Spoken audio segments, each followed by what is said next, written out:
Par l'achat d'appartements en résidence de tourisme. L'offre paraît alléchante, avantages fiscaux, loyers garantis et en prime, on peut profiter de son bien quelques semaines par an. En 20 ans, regardez, le nombre de résidences a été multiplié par 27. Mais voilà, parfois la formule se transforme en piège et la bonne affaire en gouffre financier. Pourquoi? Regardez cette enquête signée Luc Lacroix, Michel Anglade.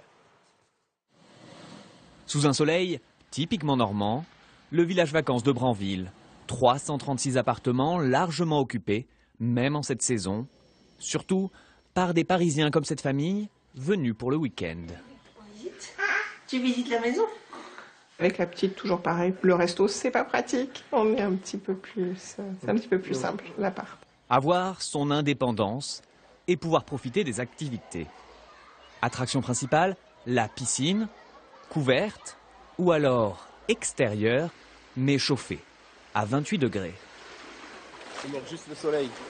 C'est une option. Le village vacances, un concept qui marche toujours 40 ans après son invention, même si aujourd'hui on mise ici sur des logements plus haut de gamme. Le studio cabine qu'on pouvait avoir il y a 20 ans ne fonctionne plus. On cherche à avoir véritablement une prestation d'hébergement et une prestation de loisirs à côté.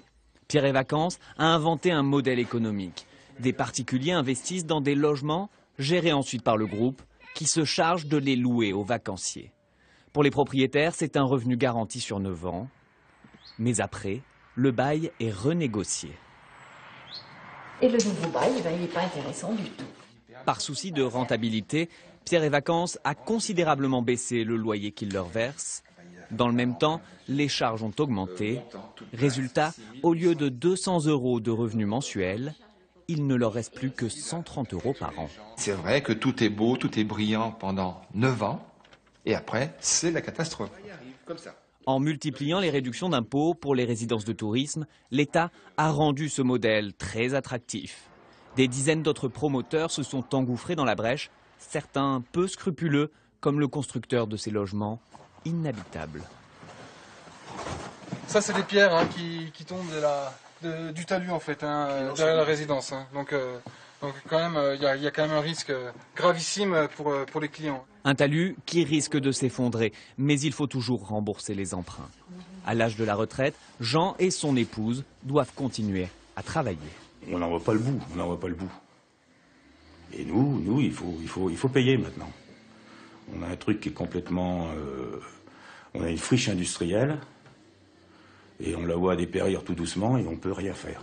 Les vacances, c'est fini. Faire plein de cadeaux aux enfants, aux petits-enfants, c'est juste.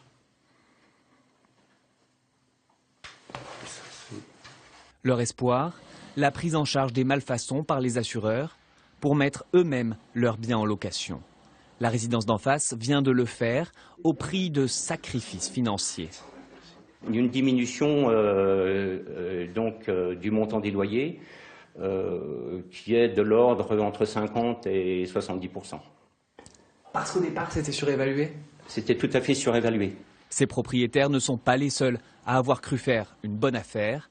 5 dispositifs fiscaux successifs sont venus encourager l'implantation de résidences de tourisme. Par choix ou par souci